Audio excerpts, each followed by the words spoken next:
Welcome, welcome, welcome to everyone who's watching this Limitless show right now on Facebook and YouTube, and to all the people who are going to watch it recorded later on.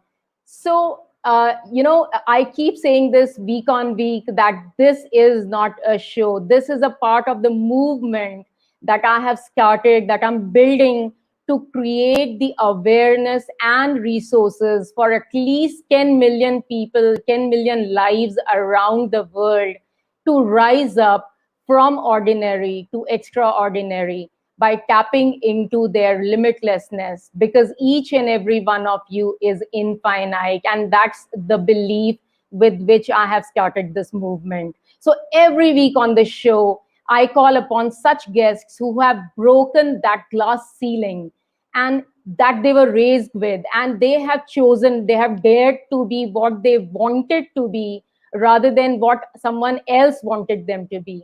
And today's show is simply out of the box. You know why? Because my guest today is someone who cannot be put into any category or any box, however hard you might try. Matt Adams is not only an MBA from Harvard and BA from Princeton, but he's also a life and business strategist, advisor to CEOs and champions. He's a Buddhist meditation master and a DJ at the same time. So he is the incarnation of true limitlessness. No glass ceilings can bind him. So let me go ahead and show you a quick introductory video before I try to get into his mind to find out what makes him tick.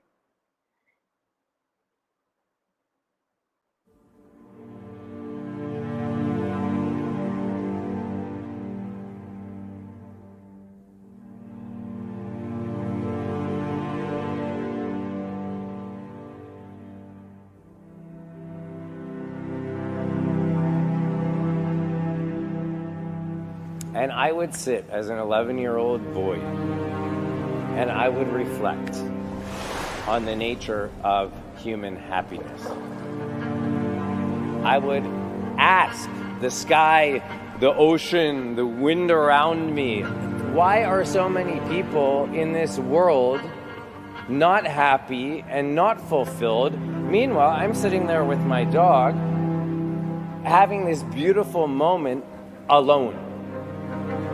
And I think that's where the roots of what I do now are found.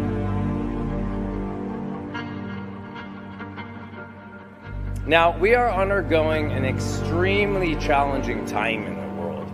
Everybody understands that. Could it be one of the most challenging times for you personally? Absolutely. Could it be one of the most challenging times for the whole world? Absolutely. But it's not about how difficult the moment is. It's what are we going to do with that moment.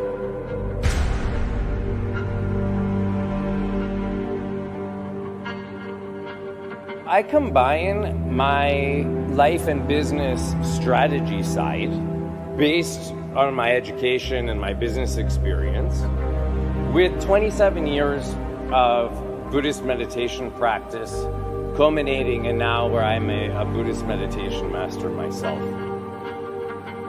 I've merged them together now to help my clients achieve their highest potential, their highest happiness, their highest reality.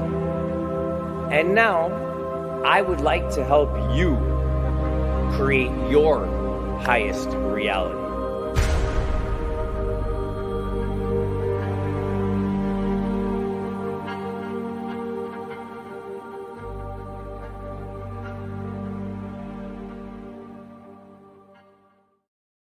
Hands together for Matt.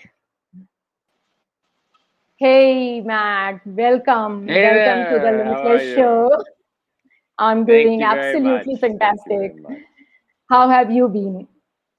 Excellent, thank you. Excellent. It's always strange to watch that movie because I think back to I think back to the journey that has gotten me here, and sometimes when I watch that movie, it's hard to believe it's me.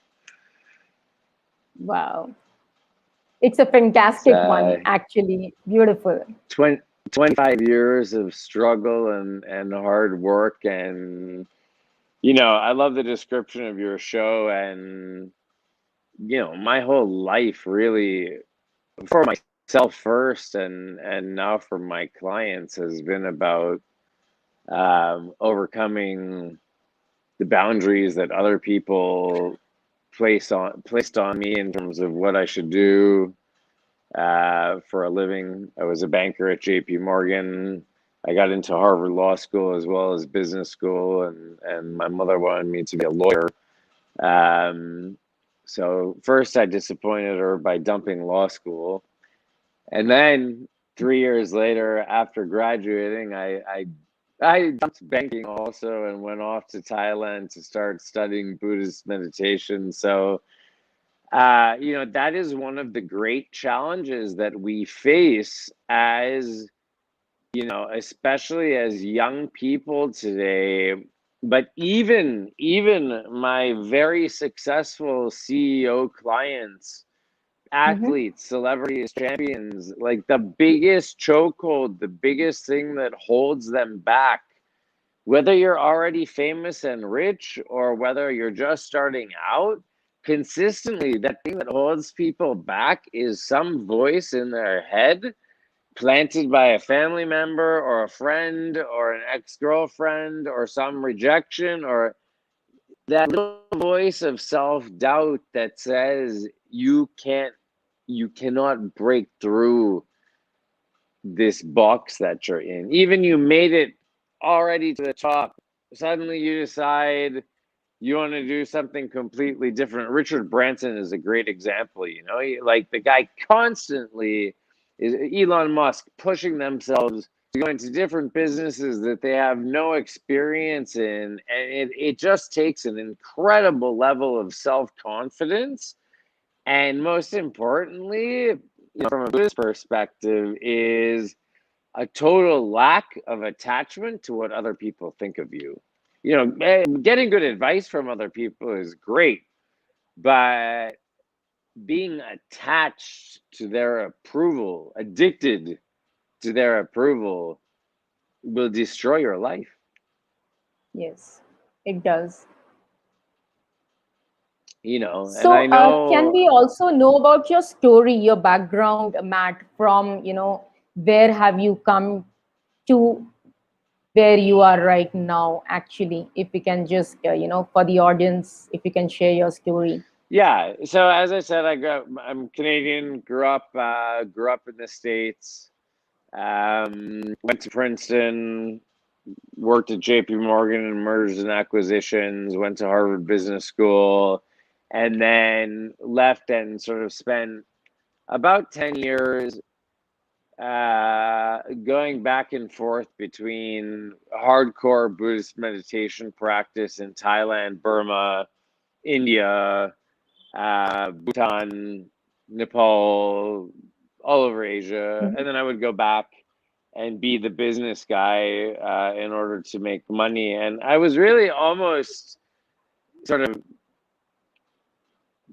you know, two people in a lot of ways, because when I would be away practicing with Goenka or all the other great teachers that I studied with when I was young, I felt totally free. I was far away from my family. I was doing exactly what I wanted to do. I was totally focused on optimizing myself and figuring out how to create the best version of myself in order to contribute the most to society. And then when I had to go back to New York or go back to LA to make money, you come back and 2 weeks later you're right back in it, and you're talking to your parents every day, you're talking to your friends, and it's very easy for that freedom, that feeling of being totally detached and going for your own authentic goal. It's very easy for that to erode quickly when you come back to your normal life. So it took me really 15 years to get to the point where I had enough self-confidence to say, okay, I'm not going to keep doing this sort of, you know, almost bipolar, strange half thing where I'm half meditation guy and half business guy. And I said, I don't care anymore what my family thinks or what my friends think. Like, I'm going to integrate them together. And I will be both a Buddhist meditation master and a corporate life coach and business strategist that uses the Buddhist teachings as the basis of how I coach. And Buddhism is not really a religion. It's very much a mindset and a philosophy of way of looking at things, run by the law of karma. And I think that's what helps me to help my clients the most is, they face decisions in their personal life, their business life, their family, whatever.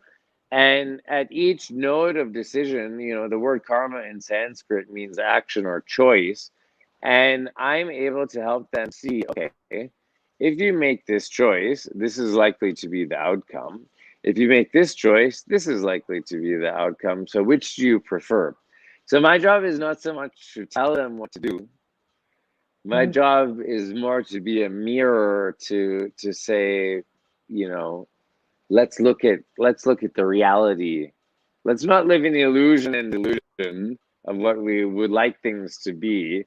Let's try to get real about what the actual outcome is going to be and how we optimize your life and your business. Right. And you are absolutely happy where you are. You have taken the correct decision and you stick by that decision. Every day I wake up and I pinch myself to make sure that that this is real. I'm in Bali at the moment. Normally, if it's not COVID, I live between Bali, Thailand, Los Angeles, New York. I have clients all over the world. I do workshops all over the world, and there's not 1 minute of my day. I'm up at 5 in the morning, usually bed 11 or 12 at night, and there's not 1 minute of my day I feel like I'm working. Wow, wonderful. I think everyone vies for that particular moment when they feel they are not working and when the whole day is something that you cherish, that is Yeah, something close to your heart. it's an incredible statistic Arnold Schwarzenegger mentioned in a motivational speech a couple of years ago that like 65% of United States adults hate what they do for a living. And I think if you took it across the world, the numbers wouldn't be much different. And Right. that's really unbelievable. It's really unbelievable that we have. Imagine what the world would be like if you took, that's 2/3 of people not doing what they're excited to be doing. Imagine how that affects their personal relationships, their own happiness, their mental health, their relationship with their kids, everything. If you were to take those 2/3 of the population and put them all into their optimal job where they're happy and productive, imagine how much different and happier the world would be. Then you would be looking at what the Buddha wanted, which is the earth to move towards a Shambhala / Nirvana type society where we have no war and we have no drama because people are too happy to be fighting with each other. So true. So true. So actually, that also makes me ask you, what exactly is this Buddhist philosophy and how is a Buddhist meditation? Because I know about Vipassana, I have done it myself, but then I have never done a Buddhist meditation. So I do understand that what Dalai Lama teaches is a bit different from Vipassana. So since you have done both, what is the difference between both of them and what is the Buddhist philosophy all about?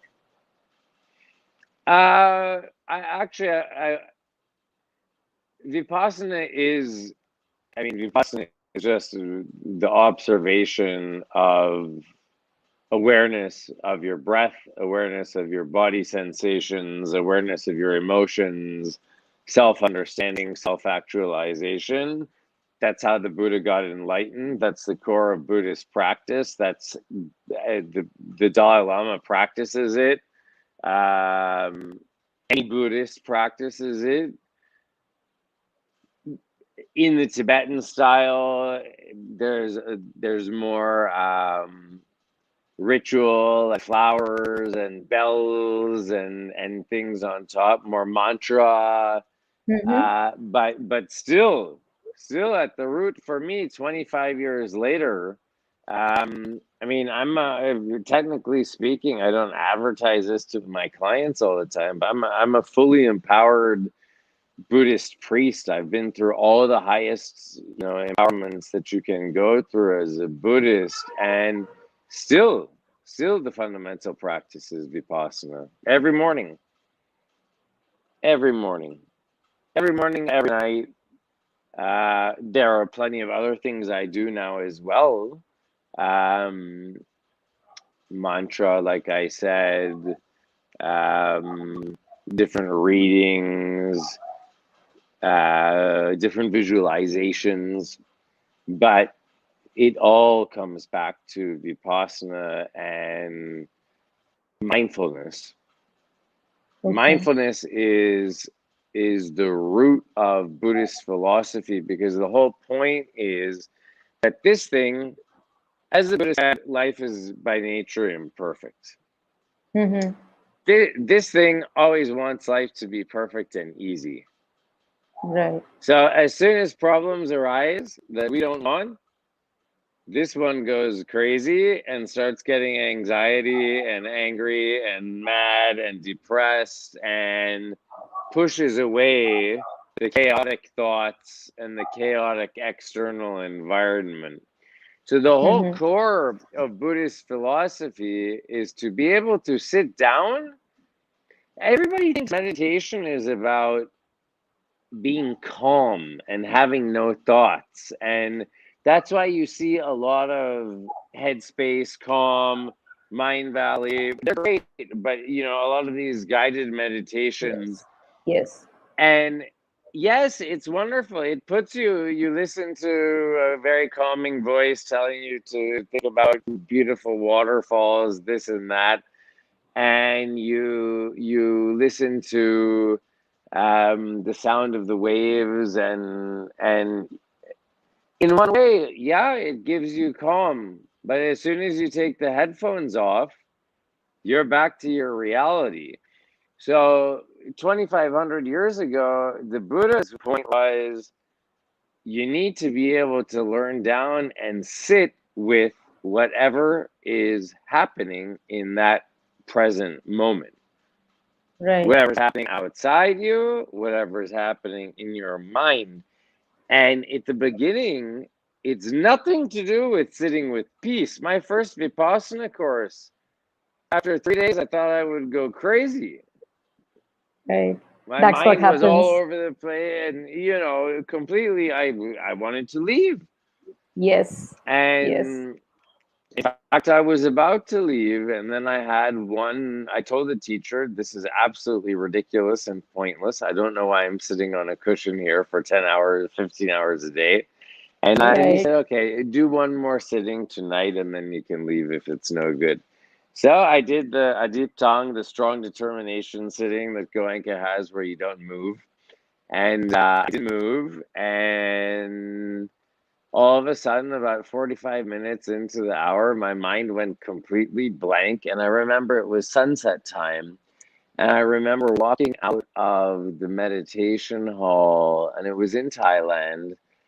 And there were these beautiful green mountains surrounding the meditation center, just 2 hours outside of Bangkok. And I remember looking at the mountains and thinking, I've never seen that color of green before. Like that, the mountains were not the same color anymore, because I had tapped into a level of consciousness in my mind that was able to perceive a deeper richness in the world around me. And at that point, I said, okay, there's definitely some magic here. So I will continue. And I wouldn't say it got easier. I would actually say that the spiritual path, in some ways, the more evolved you get, the harder you get tested. Yes. It's like So school. true. Kindergarten exams are easy. Easier. High school is one thing, uni is one thing, business school is another, then real life is the serious test. But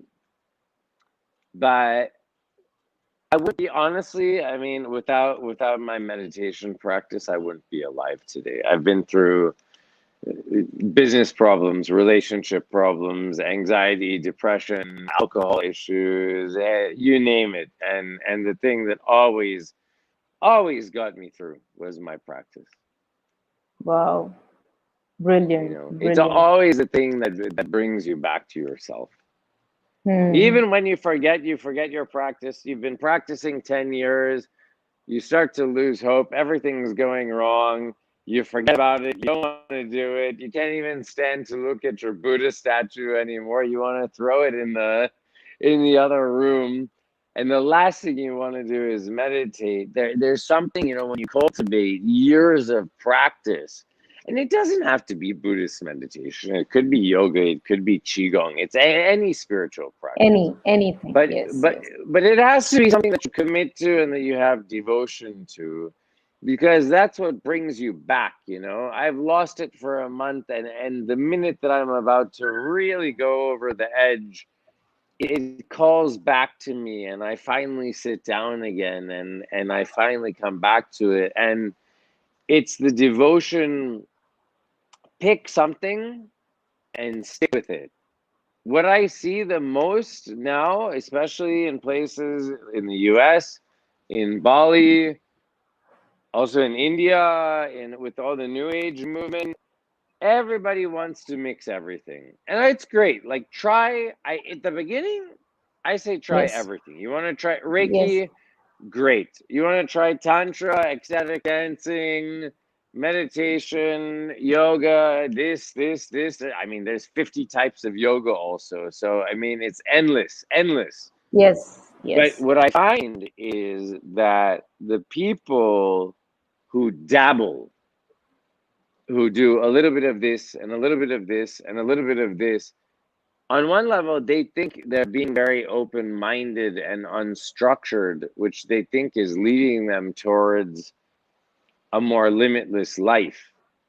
But we need to remember that becoming limitless, the most limitless people in the world, people like Elon Musk, people like Steve Jobs, people like Mm-hmm. Richard Branson, have incredible structure in their lives. They have tremendous routine.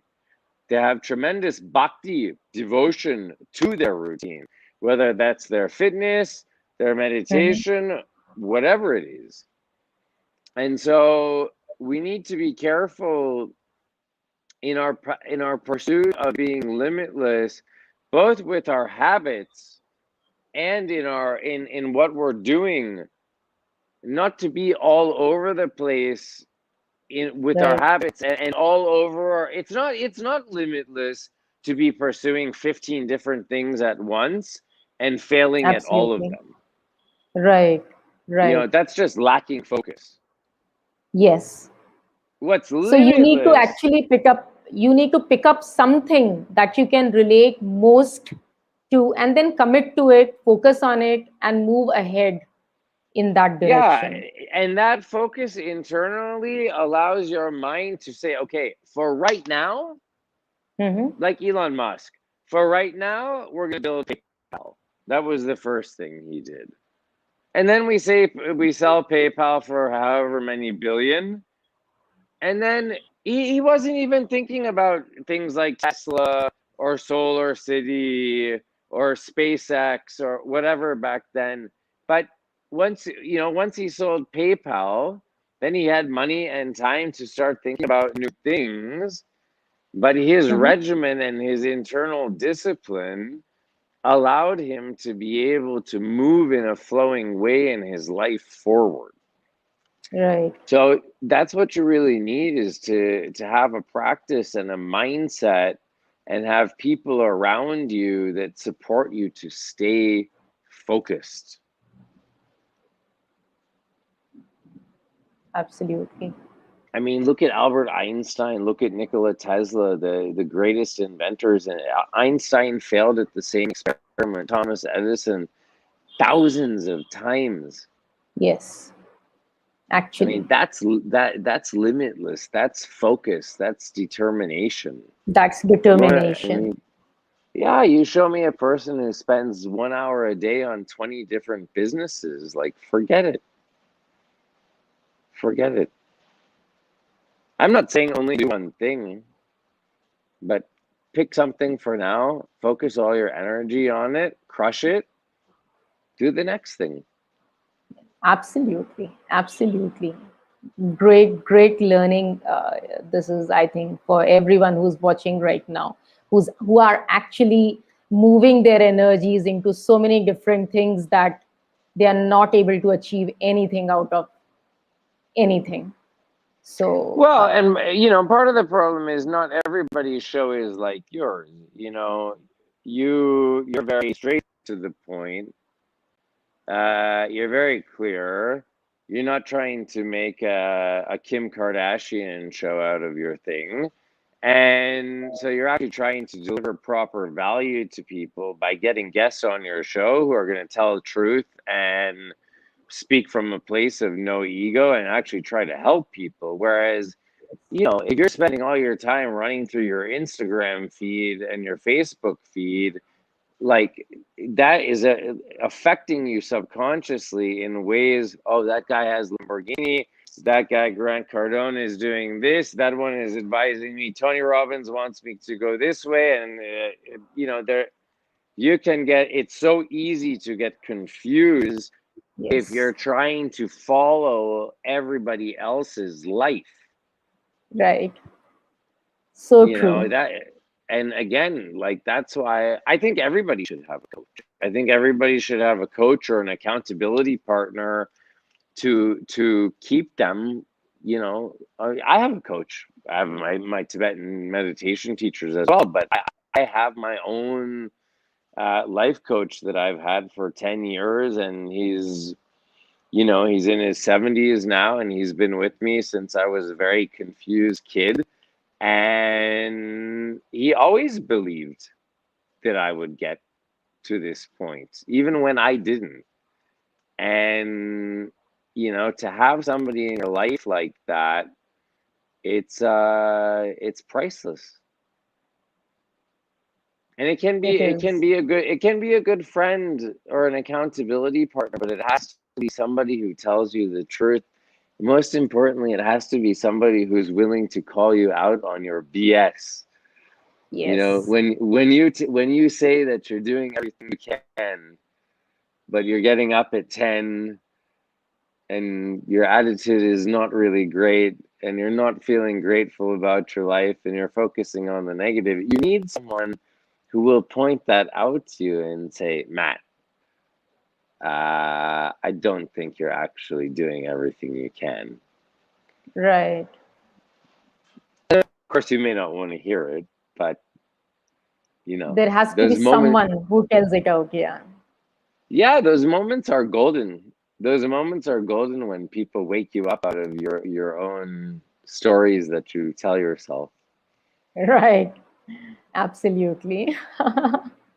So actually, you just shared. I was about to ask you, did you have a mentor in your life, and what difference did they make in your life? So you already kind of shared that you had a mentor for about 10 years. You said now, and so did you Ye- follow multiple mentors first of all, or was this the only mentor that you had?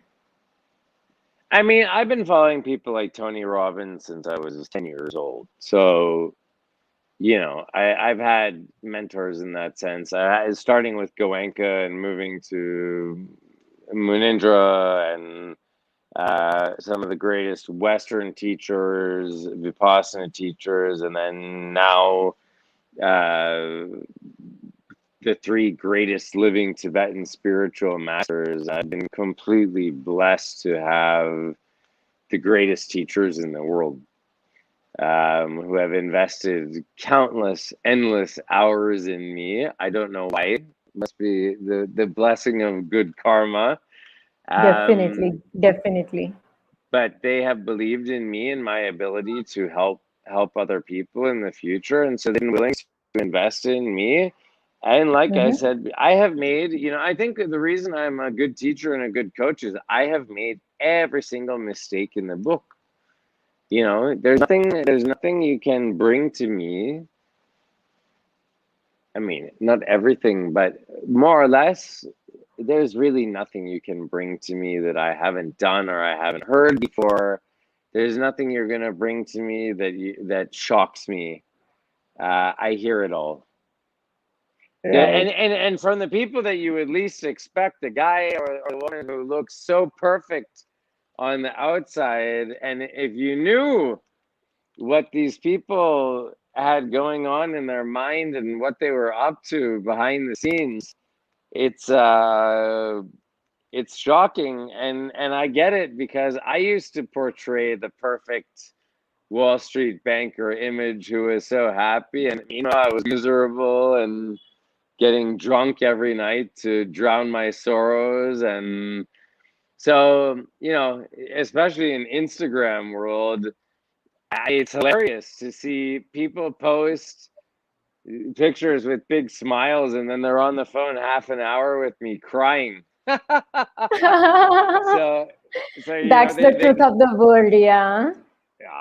it's crazy, that you have people who are, God bless them, they're unhappy 23 hours a day, and but even they're unhappy 24 hours a day, they'll put makeup on and force a smile onto their face to take the one Instagram shot and say, oh my Right. God, my life is so amazing, blah blah blah. Right. So, Matt, So do you believe you already said that the Buddhist philosophy talks about karma? Karma is basically the action that you choose based on, what will be the outcome of that action. So, now my question to you is you, of course, believe in God and you believe in karma. Do you also believe in the philosophy that because I believe in it, I want to ask you, do you believe that we need to constantly strive to raise our consciousness levels? That's the reason we are here in this world, and we need to constantly strive to be the best version of ourselves, because when we leave this body, when we leave this earth, we leave it at the same consciousness level that we have been there at the end of our life, and we are again born with the same level of consciousness. Do you actually believe in this philosophy? I don't believe in it, I know it from my own experience in meditation. I mean, there's no question. It's not even a Buddhist idea. I mean, Jesus talked about it. Muhammad talked about it. Uh, all the great Indian sages say it. So it's very universal. Um, every religion and philosophy, except the most sort of nihilistic Nietzschean ideas that life is meaningless and pointless and everything is chaos. Other than that stupidity, every tradition in the world believes in an afterlife, some version of heaven and hell. And we shouldn't, but the thing we have to be careful about, that the Buddha talks about, is you use the word striving. Um,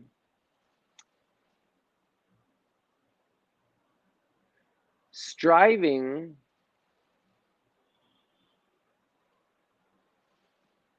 I prefer something like the word commitment and passion and purpose, because as soon as we get into striving, there's a lot of attachment and a lot of pressure there that we have to become better faster, that we have to go on a consistent path up. And the reality is that the spiritual path and life in general is like this. So striving, if you mean it in the sense of being committed and never giving up, yes, 100%, which I know that's how you mean it. Unfortunately, the Western mind, and now increasingly because the Eastern mind, I mean, you know, you go to temples in India, you go to temples in Singapore and Thailand, half the time the people are in there for 5 minutes praying for more money and a better car, and they're out the Yes. door.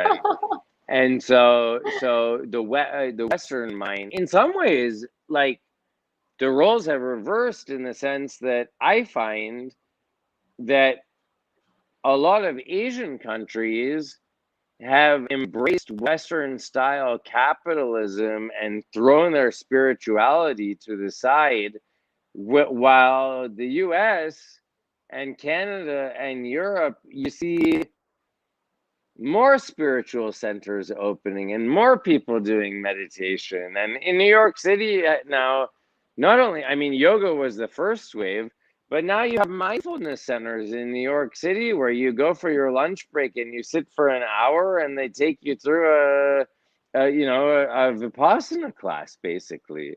And for Wow, $30, that's for fantastic. $30. So, you know, but if you look at, I think the percentage of Thai adults, Thai business people who practice Vipassana regularly is like 15%. That's incredible.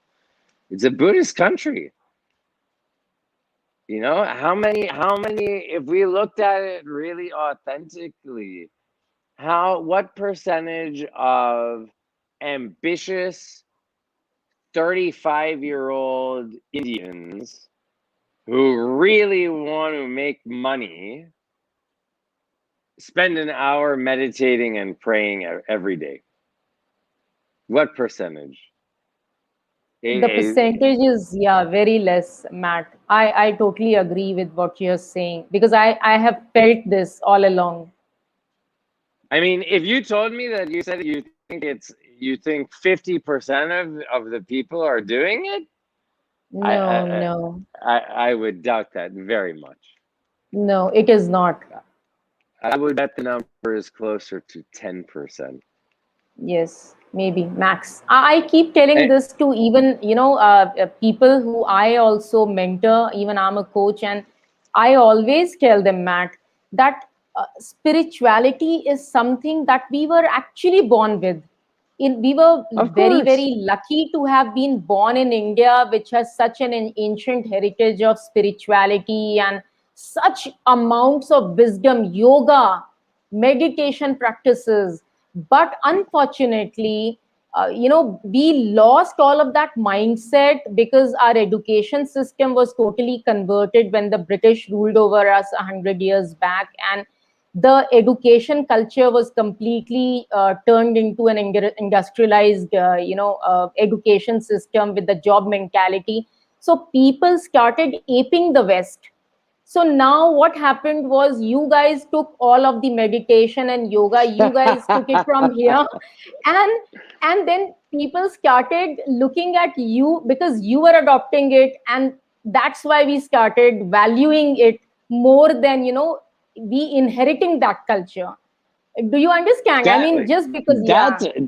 that's really interesting. What you're saying is, I've started to see it also, is it's almost as if it declined in Asia, it went crazy in the West, but because Asians admire the West so much, it's starting to come back to Asia, and Indians are embracing Indian practices partially because they're popular in the United States.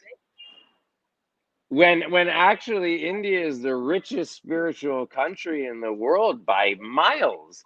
Even, I mean, Yes, okay, absolutely. modern communist China is forget it. But if you looked at ancient China had between herbal medicine and qigong and tai chi and kung fu Yes. and infinite numbers of practices. Yes.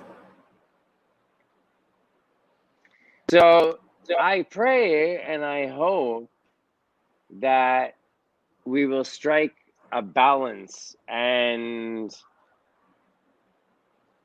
the other thing to remember is you can sit down for an hour and meditate, and you can either do it properly, which is you do your breathing and you allow whatever or is meant to arise, and you get in touch with your true self or your atman or your soul, whatever you want to call it. Or you can spend an hour visualizing the Mercedes that you want. So Yes. just because you're meditating or going to temple or doing anything, it doesn't necessarily mean you're doing something spiritual. Yes. Yes. What are you doing? Absolutely. What are you actually doing? Yes. People here follow more of religious practices. They are very, very religious, and religiously, they believe in visiting the deity and talking to the deity and the idol, the god's But idol, and but that's great. But what are they talking to the deity about?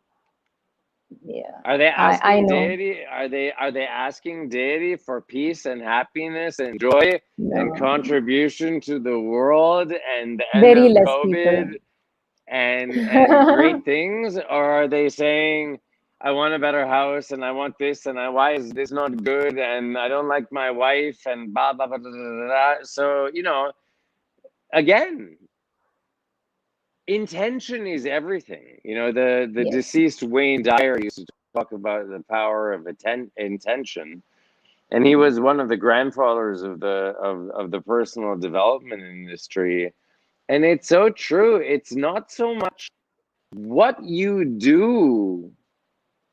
You can be, I have clients who are some of the most, when they're at the office, they are some of the most ruthless financial traders and investors on the planet. But as soon as they leave the office, they're great family people, and their goal is to make as much money as possible so they can give it away to as much charities as possible. And so you cannot be so myopic as to say, oh, a banker is a terrible person. A banker whose only consideration is he wants more cars, more houses, more boats, more this, more this, more this for his own ego. Yeah, I mean that's not doing much for the world. But a guy like Warren Buffett, I mean, Warren Buffett spearheaded an effort to get you know some of the 100 or 200 of the richest people around the world to commit to giving 50% of their wealth away to charity when they die. Hmm. We're talking about hundreds and hundreds of billions of dollars. So Beautiful. when you Beautiful. when you start Hmm. looking at intention, like that's spirituality. Yes, that is spirituality. I totally agree. Totally agree. Your intention is everything. End of the day, whatever intention you keep behind the work that you are doing, I mean, that defines you. Your intention defines you. And this So is the I essence totally of agree. Yeah, and this is the essence of karma, right? Because karma is all about what is the effect of your action. So Yes. karma is a very practical thing. Yes, it It's a very is. It practical is. thing, and people make it into some spiritual concept about, oh, if doing good things and going to hell and going to heaven. And for me, karma is much more about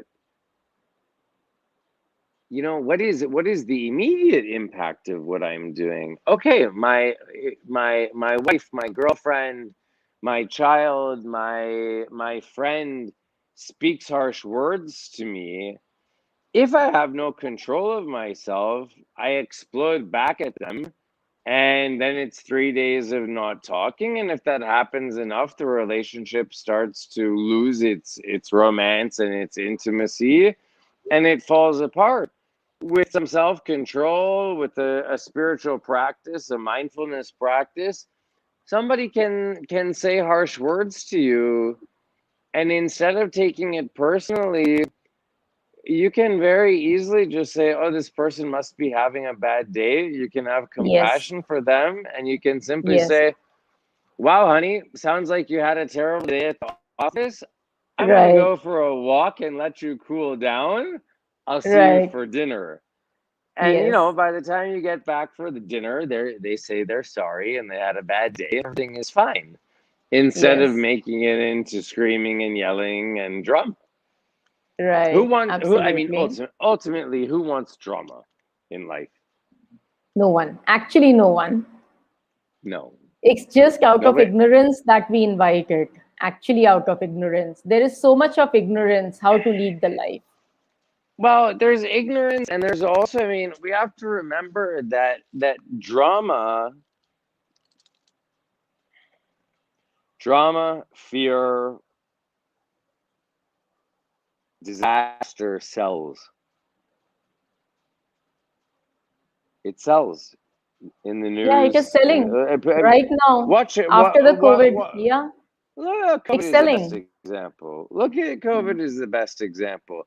Before 5 years ago in the U.S. on CNN, they used to have a thing on the top that had a picture of the national debt rising by the millions every second.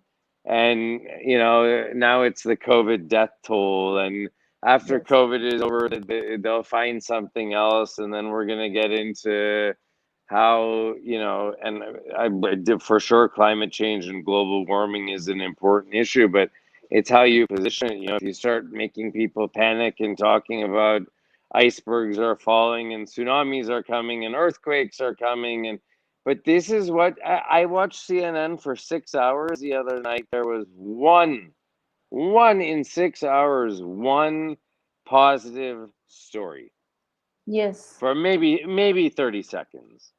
Yes.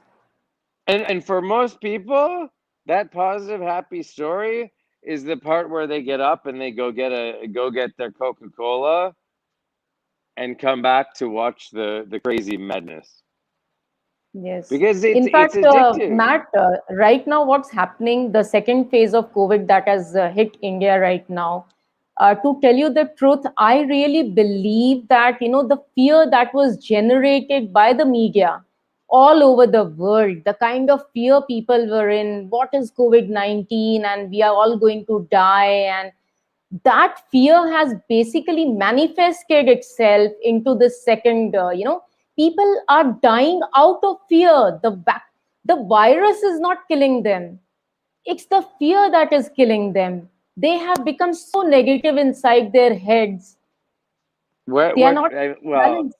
I, yeah, I mean, we don't need to get into the politics of COVID, but I will certainly say this: scientifically proven, what is the number one thing that decreases your immune system?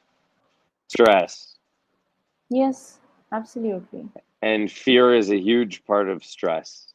Yes, So totally. if the TV is pumping fear, your family is pumping fear, and that's what you allow to be put into your head, then that's going to become your reality. So me personally, and it's one of my key recommendations to my clients and young people when I teach. So I teach very successful and coach very successful athletes, celebrities, CEOs, and obviously, we all need to eat and make a living. and I'm very good at what I do. So they're happy to pay me well. But I also teach, when it's not COVID, I teach hundreds of young people Vipassana for free or by donation. I have some clients that that can't afford my rates that I take pro bono because I believe in their mission and what they want to do. And it's one of the key things that I always tell them is like, it's just like your body. Like, what are you putting in? If you want to be healthy, it's probably not a great idea to be eating McDonald's every day. Yes. Same thing with your Totally. mind. You have Yes. to stand, you really have to stand like a guard. And that's why something like Vipassana and awareness is so powerful, because when you practice a lot, you can feel energetically when negative things are coming, and you just learn to say no. You learn to change the channel.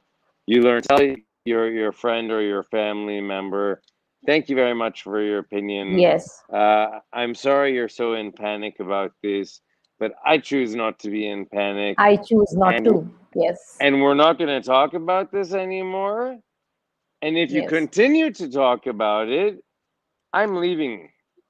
I'm leaving. Yes. No, I Dinner's totally over. agree.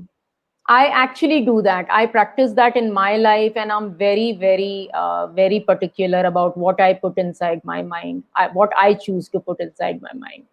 Yes, So that's and so especially true. especially in a place like India,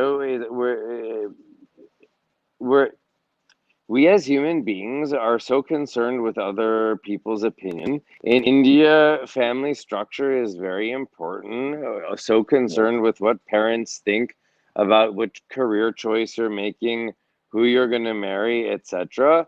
And I always call out to my young Indian clients, like, when are you going to step up and say, listen, like, mom, dad, I love you, but this is my life. Yes. Like, I I owe you love, and I owe you care, and I will always be grateful that you brought me into this world, but I'm Yes. not your slave to be told who I will marry, to be Yes. told what I will do, to be told that I have to be an engineer when I want to be a painter. Yes. And I think that's Totally. a great source of suffering in my Indian friends and family. A huge source of suffering. Even in Yes. Western also, but particularly prevalent in Asian societies like India, Singapore, Thailand, where Yes. everything is about face and family and what the neighbors think and perception. And Yes. at some point, that is the opposite of limitlessness. Yes. That is the opposite of limitlessness. It's Correct. full limitation. Allowing Yeah. someone else, even if it's your parent, to dictate who you're going to marry. I mean, this is really, really, really antiquated. Yes. In fact, And to actually support that thought which you just brought in, Matt, there is something, where it is said that the parents are not the owners of the children. They are only but the bearers of the child to come onto this earth, and they need to provide the care and support for them to grow up into responsible citizens, but they do not own them. They do not own them. last time I But checked, yeah, last time I checked, the universe or God or whatever you want to call it is responsible for bringing the child into the world. As you say, the parents are the shepherd and the guide. So yes, yes, there is no ownership whatsoever. yes. And there may be people in your audience watching this and say, okay, who is this white guy to talk about Indian society? I'm not saying it with judgment, but I've been to India almost every year for the last 20 years, spending time traveling around, talking to people, studying meditation, and consistently for 20 years, I hear the same thing. I hear 20 years ago fatigue and frustration with having to live everybody else's expectation. I still hear it now. Mm. Even when I was at So, Harvard Business School, mhm. I also hear it from incredibly intellectually smart classmates of mine who tell me, yeah, when I go back to Bombay, I have to marry this person. I'm like, what do you mean you You have to? have to marry, have to marry. Yeah, You choose to. It's a choice. yes, yeah. So I'm going a little off track. So slowly now, all the big organizations, like you was talking about Elon Musk, so even his organization, the SpaceX or the Tesla or Google for that matter, they are now recruiting people not based on their degrees, that they are from good universities or from Ivy League colleges. So now they are getting recruited based on the skills, the mindset, the attitudes, the qualities that they bring with them to the table. So now looking at that, we can say the world is really changing fast. Now that you have studied at these Ivy League colleges, what do you think has been the major learning or benefit of studying from there that you perceive in your life? Um, I would say, first of all, I would adjust what you said and say there is a positive trend moving away from hiring people just because they went to an Ivy League school. There's plenty of people who go to Ivy League schools who are not particularly intelligent, creative, resourceful. They're good at tests and following rules, and but when you put them into the job market and into innovative companies like Google and Tesla and Facebook, um, that said, the CEO of Facebook went to Harvard Business School, Sheryl Sandberg. Um, there are tons of examples of Ivy League. Mark Zuckerberg went to Harvard. There's tons of examples. So it's not that Ivy League education is useless anymore. It's that it's not the only measure. What is the benefit of Ivy League education is that any education, the best education that you can get for your children.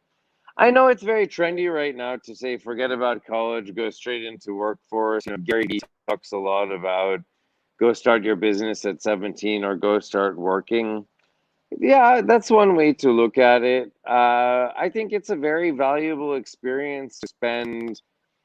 I, I don't necessarily say anymore that maybe going to business school and law school now it's unless you really want to be a lawyer, but maybe going for MBA is now it's getting a little bit much, and then we get into 6 years instead of 4. But those 4 years where you have the opportunity, Ivy League or not, is not really so important. But just a bachelor's degree, if you have the chance to spend 4 years totally devoted to learning and thinking about what you want to do in your life and studying great books and taking really interesting classes, it can be an amazing experience. I mean, I would never in a million years give up my 4 years at Princeton, were the most profound. They were the foundation of everything that I do now, because it was during those 4 years that I read books. Before going to Princeton, I would have never thought anything about spirituality, anything about self introspection, anything about other than getting ahead and getting the nice car and the beautiful wife and the fancy house. But reading great novels at Princeton and being around professors with 50 years teaching experience and being around other students who have great minds, it does something to you. It changes you. It opens your mind. It helps you grow. So I think it's not so much about throwing that away and saying who cares. It's more about saying that's not enough. Mhm. So let's make sure that we still value that, but we combine it and couple it with real world practicality. So There's that no more, I also. mean, Mhm. there's definitely, I'm sorry, there's definitely no more entitlement to the point of saying, I went to Princeton, I went to Harvard Business School, therefore I'm going to Mhm. be successful. That you Mhm. can forget. Okay. But at Right. the same time, to say that I went to Princeton, I went to Harvard Business School, that's meaningless is also not really accurate. It takes a lot, especially Hey, now. Matt, sorry to interrupt you, but your camera is moving a lot, I think. As you're speaking, the camera is moving a lot. Uh, Okay, okay. I will try to keep it more still. yeah, yeah, sure. Go on. No, no, you go ahead. Okay. I will Thank place you. it back. I always like to have my camera in my hand because I like to be spontaneous. But yes, I understand for the viewer it can be distracting. But go ahead. So Distracting. yeah, Yeah, actually. basically my closing point was just yes. People should not be focused on just getting into Ivy League school and that's it. At the same time, like with spirituality and practicality, same with education and practicality. I think we need to be balanced in the way we look at it. Right. So that actually takes me to my next question that now, which was the area of your life where a Harvard or a Princeton could not help you, but the meditation actually did? Finally, you got into Buddhist meditation, and which was that area?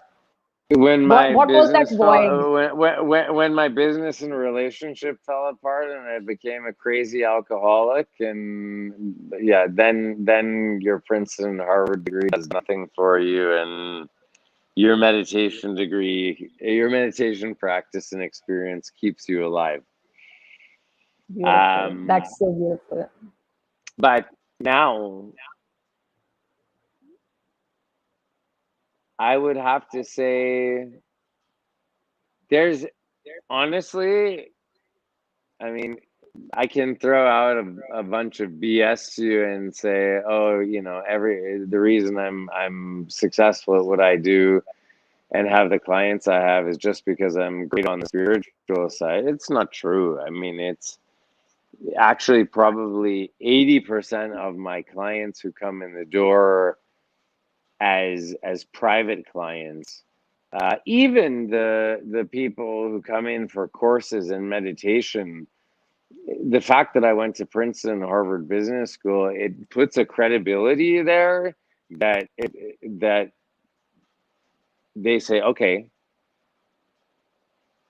that credibility makes them willing to be open to the spiritual side. It's like, okay, this guy is not the woo woo Osho crazy, Right. wearing robes and dancing around like a madman and abusing his students and doing ridiculous things. I think the education I have says, okay, this guy is a grounded, practical person, but he's also very interested in meditation, so there must be some kind of practical value in it. Yes, I agree. I think, yeah, that gives that credibility to everything that you do. It's more about that. People are more willing to accept all the other areas of your life based on that as a foundation. Well, how many self-proclaimed gurus are there now? You go on YouTube and there's this guru and this one and this one and this one and this one. And if you look back at, I'm not the type to speak bad about other individuals. So But there's so many coaches and spiritual teachers in my business that if you actually look, and people with millions and millions of followers, even if you go back and inspect their their their path, first of all, half of what they say isn't even true. They never even did what they didn't spend 10 years in a monastery. They don't even have a lineage. They proclaim themselves to be guru. They're very good marketers. They're very convincing, and good for them.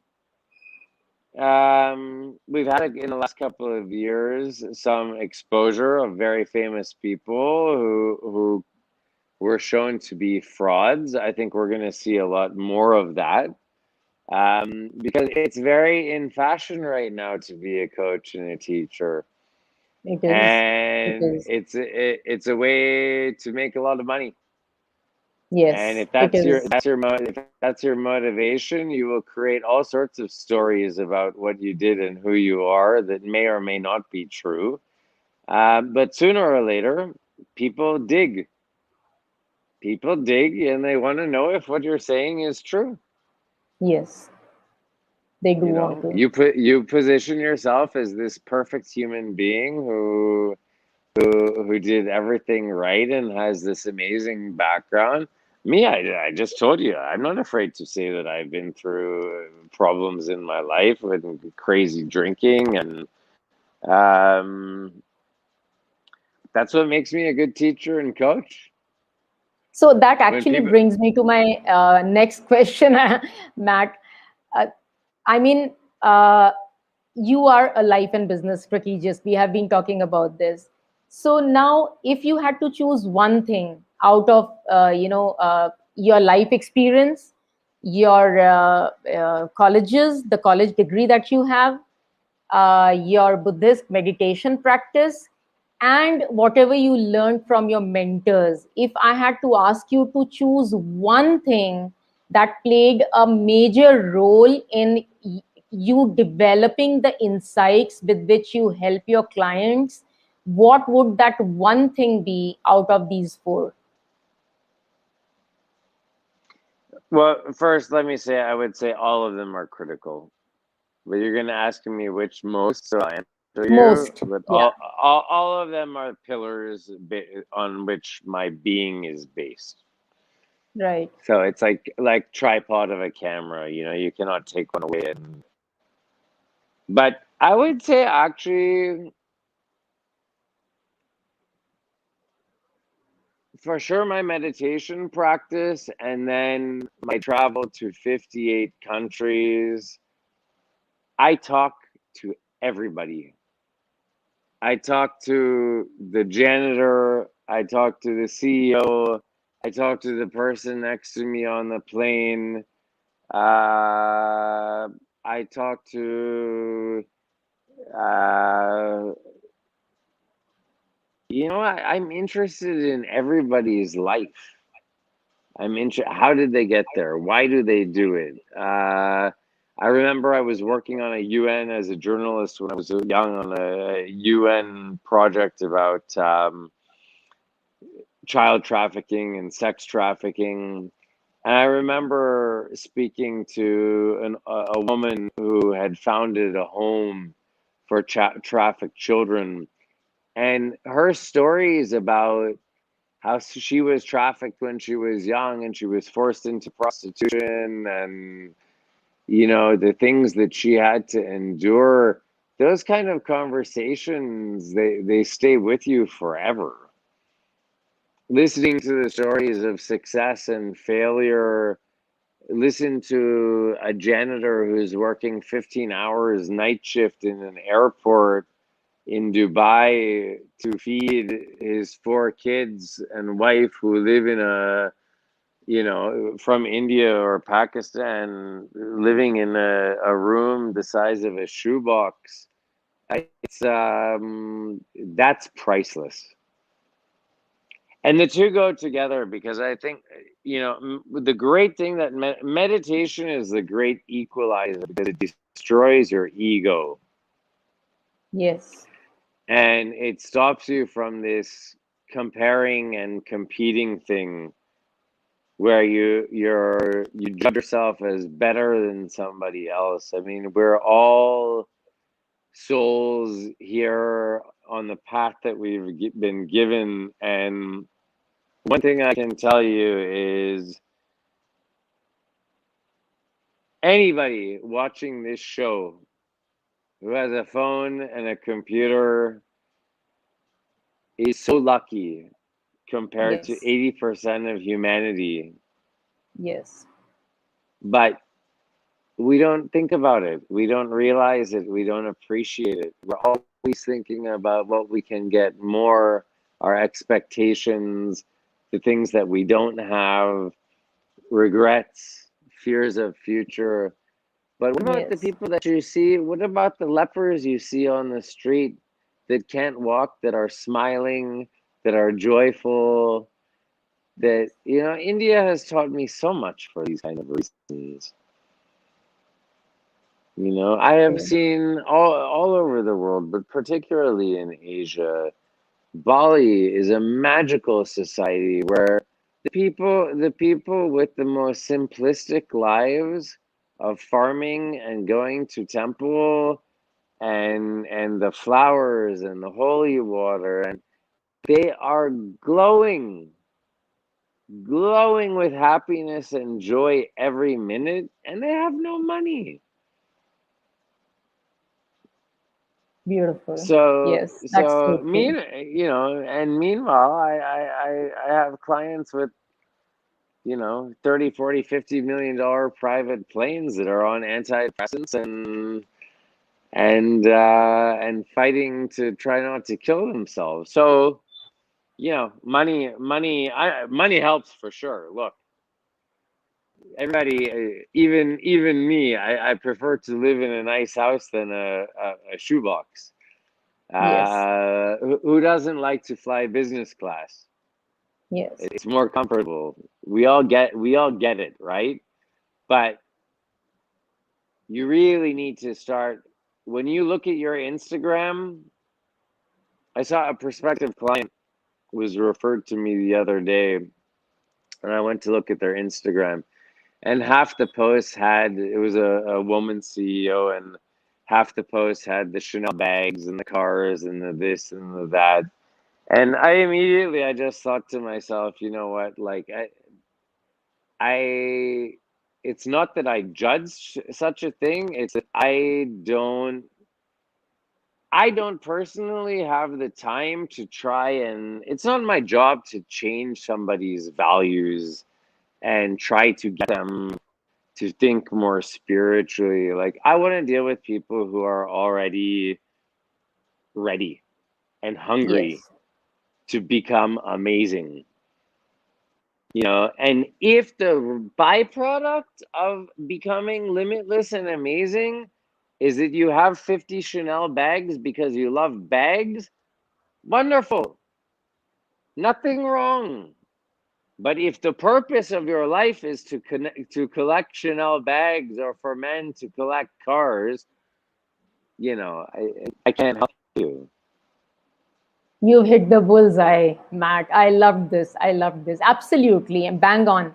So, this is what people do not understand. And very beautifully, you have just put it across. Thank you so much for saying that. You're I loved it. welcome. You're welcome.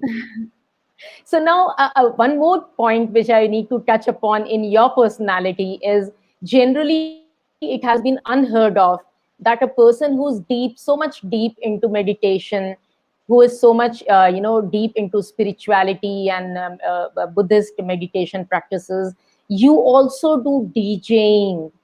So now for an ordinary person, it's something which they just cannot imagine. So how do you want to share, how that Well, helps you in feeling fulfilled, and what is this personality of yours for the people? I don't know. You're Indian. Have you never seen a statue of Nataraja, the dancing Shiva? Yes, yes, yes. A I part mean, of our tradition. dancing has been dancing has been a way to ignite the human spirit since caveman times. Yes. It when we dance, we forget about what other people think of us. We forget about our problems. It is a form of meditation. It is a form of I absolutely, which It's a people form of don't understand. Yes. Yeah, People it's a form. think meditation is something totally different and DJing is Yes, something out of the box. yes. If I'm not sitting here in my lotus posture, then I'm not no. I mean, I'm meditating. I was at an event the other day. I danced for 6 hours nonstop. I didn't talk to. I was completely in my zone. Sometimes I go, and then it's more about community and sharing and talking to other people. But dancing, and I think it's a really important, like, dancing and partying. Look, I'm my branch of Buddhism is extremely liberal. Like, we don't demand that you be vegetarian. You want to drink, but like, whatever you do, like the Buddha said, do it with moderation, and do it with some respect for yourself and the people around you. So I think there needs to be a distinction between dancing and DJing versus the stereotypical idea of it, which is getting completely wasted and trashed and being out of it for 3 days. So, one way dancing and electronic music can be a completely uplifting. There are events here in Bali which are specifically sober dance parties where they don't serve alcohol, and Okay. people dance all night. Thailand Mm-hmm. also, we have. Mm-hmm. And you can go from that to the most typical nightclub in Las Vegas, where the whole thing is about, how many vodka bottles do you have on your table. So even again, we talk about intention and the nuance of a thing. It's like DJing, dancing. It depends why you're doing it. You're doing it to increase your consciousness and have fun and be with the people that you care about, and wake up the next morning at 6 and be full of power more than you were. Or you're doing it to forget about your problems, and you wake up the next day and you're totally destroyed, and it takes you 3 days to recover, and you look at your phone and you send horrible texts to 20 people, and I don't know, maybe you cheat on your girlfriend or boyfriend. And so DJing for me is a very spiritual thing. It's about playing the music I love and creating an energetic space for people to feel my energy. And, hopefully that allows them to have revelations and experiences while they're dancing and talking to their friends that take them to a better place in their lives.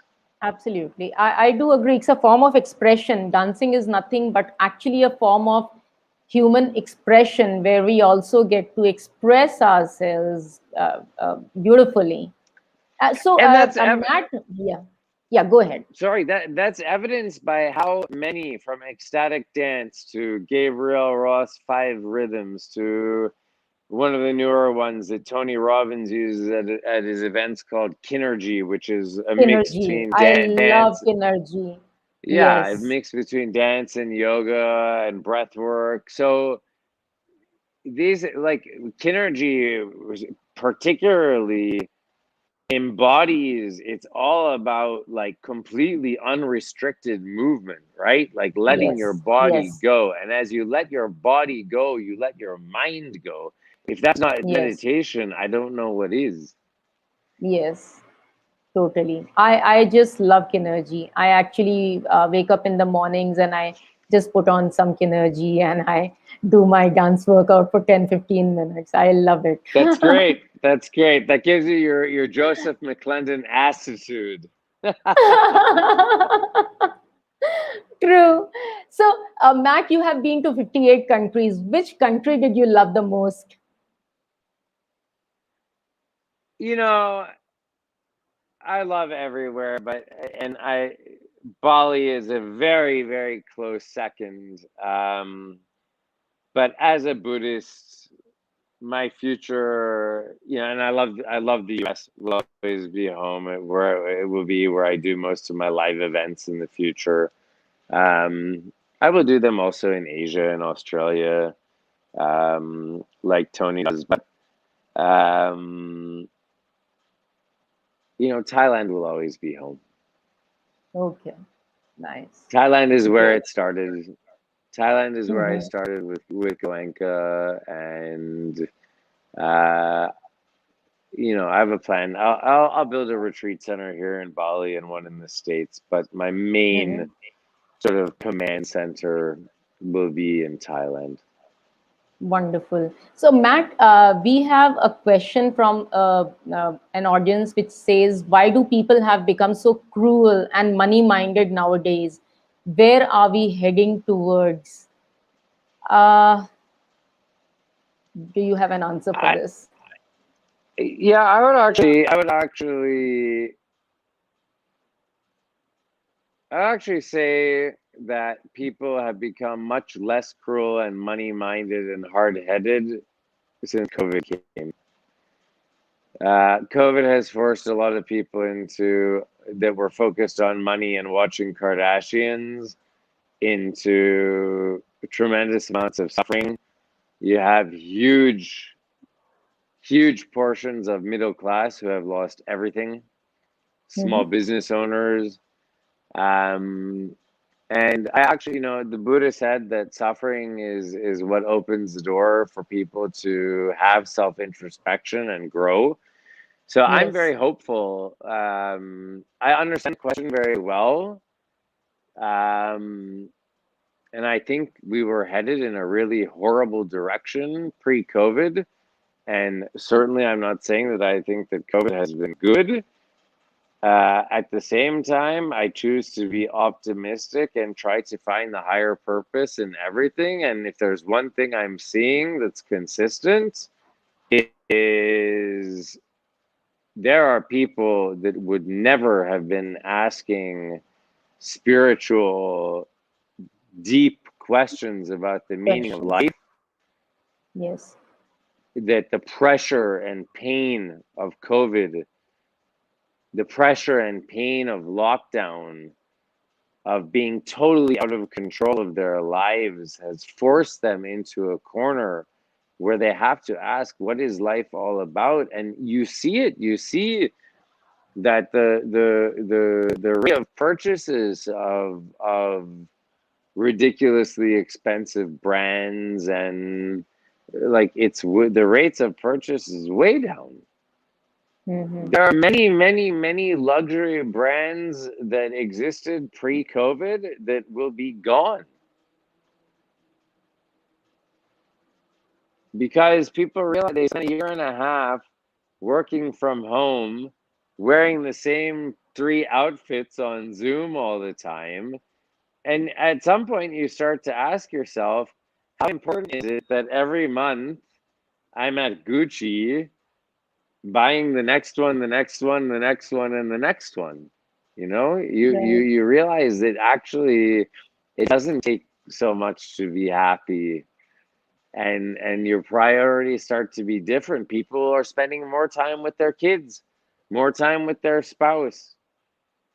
There's a lot of companies in the West. It's going to translate to Asia too. All the tech companies in Silicon Valley, Google, Facebook, all of them have said no office anymore. Yes. True. Only conference room if we need to meet, but everybody works from home. Oh, yes. That's true. Thank you, Matt, for And that sharing this. So, yeah, go so ahead. Go I ahead. get the Yeah. I get the question, and there are still, the person who asked the question is right. There will always be people who are governed by greed and power and ruthlessness and carelessness, but absolutely unconditionally, the tolerance for that kind of behavior and attitude is much less now. Like, you're expected as a company, before 5-10 years ago, to be a socially responsible company that didn't invest in tobacco, alcohol, firearm, oil and gas ventures that destroy natural environments, like, those things now are a huge competitive disadvantage. So being being socially responsible now is part of your brand. If you look at companies like Lululemon, if you look at companies like Nike, they have shifted. They talk so much about the program. Nike talks so much about now the programs that it has with inner city youth to get them into sports, to make sure they're not on the street selling drugs. Right. And that becomes fundamentally the essence of the brand, that attracts people and makes them loyal, because what everybody is searching for in this life is meaning, and the brands that you buy define partially who you are.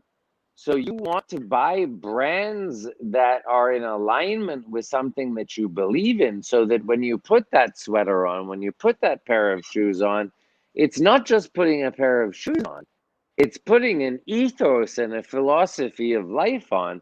And this is something that I work really hard with my CEO clients on, is like, it's not just about the bottom line anymore. It's about, what is your organization doing to contribute to make all of its employees happier, all of its customers happier, all of its partners happier, and the world at large happier. And this is the only way we will reach.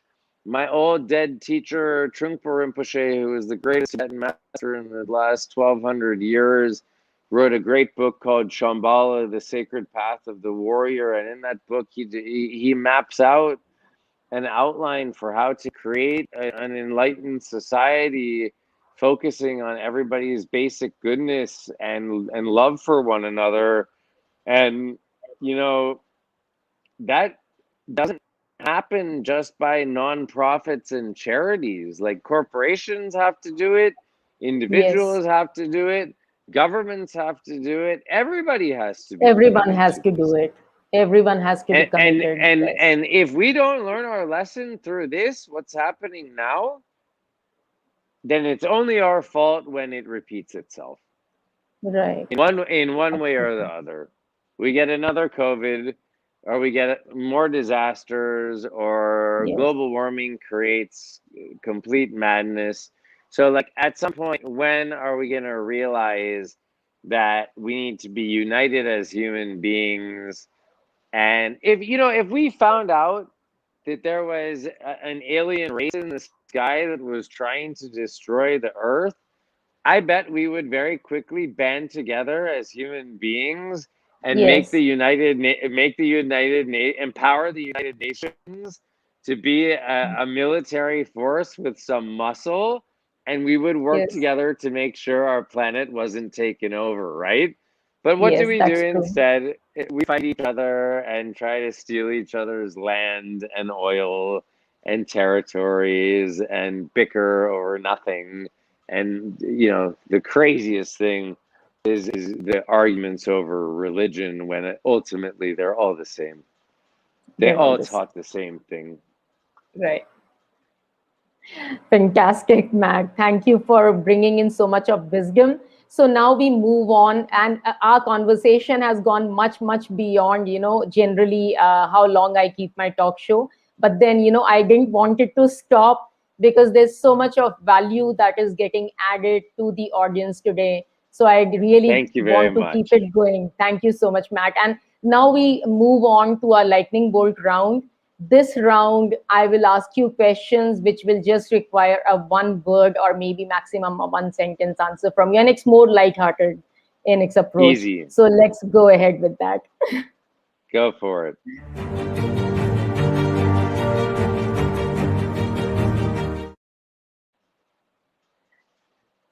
Are you there? Okay. Yes, Are you? I'm there. Yes. Okay. So, what are your top 3 values, Matt? Loyalty, love, and passion. Wonderful. If you had a chance, I mean, if you had to choose between being a Harvard graduate or a Buddhist meditation master, either one, which one would that be? Buddhist Meditation Master, no question. Perfect. Which song are you listening to currently in a repeat mode? Blinding Lights by The Weeknd. Blinding Lights. Okay, great. If you could take one thing with you from this life, what would it be? I died tomorrow? Yes. Go for your dream. Okay. I mean, one thing which you can take with yourself, take along with yourself out of this life. Go for your dream to the next life. Keep going Oh, and going wow. and going. Be Nice. yourself. Be Mhm. yourself. And Be keep going with your authentic. dream. Be Yes, authentic. always. Yes. Always. So, which one do you prefer, tea, coffee, or juice? Green juice. Green juice. Perfect. What is one of your non negotiable activities in the day that you have to do no matter what? Meditation, fitness, which can be yoga, kickboxing, swimming. Anything related to your fitness? And talking to, in my meditation, and then talking to my friends and family. Beautiful. What do you want to be remembered as after you are gone? The greatest spiritual teacher of our generation. Lovely. One of your most favorite books that you keep going back to every now and then?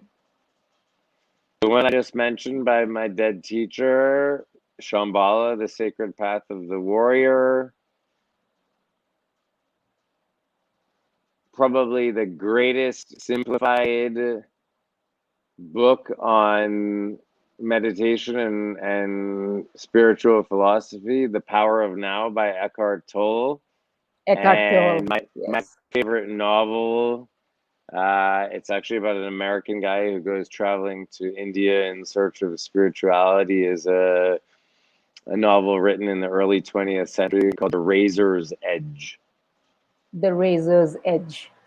Yes, Okay. and that title is taken as a quote from the Katha Upanishads, one of your most ancient Vedic texts, that says to walk the spiritual path. The wise, what is it? The wise say that to walk the spiritual path is more difficult than to walk along the edge of a razor. Beautiful. I'll need to check it out, actually. Great book. If you could choose to impact the world on a massive scale right now, would you do it as a Tony Robbins or a Mr. Satyanarayan Goenka of Vipassana? Which one would you do it as if you could do it right now? I'm doing it, and I'm doing it as a mix between the two. As a mix between the two. Okay. And it's happening. I mean, this is just the beginning.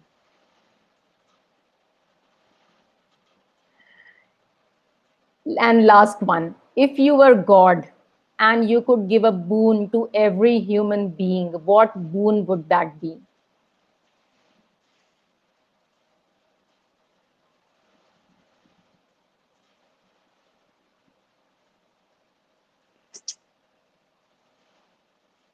The happiness.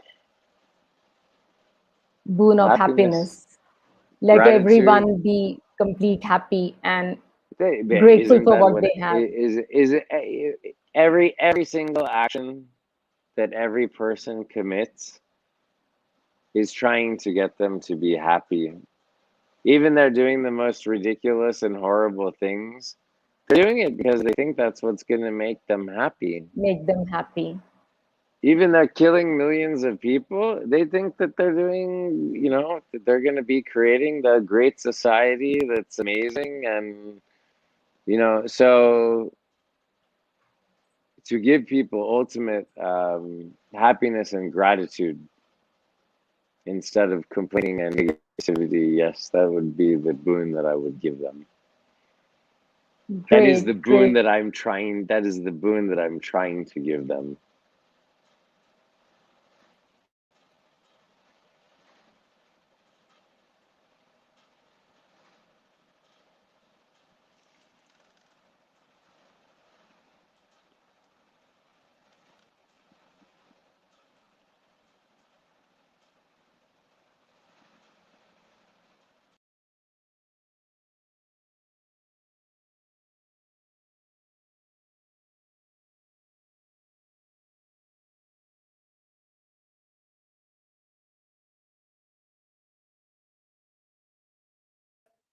तो light चला गया ना.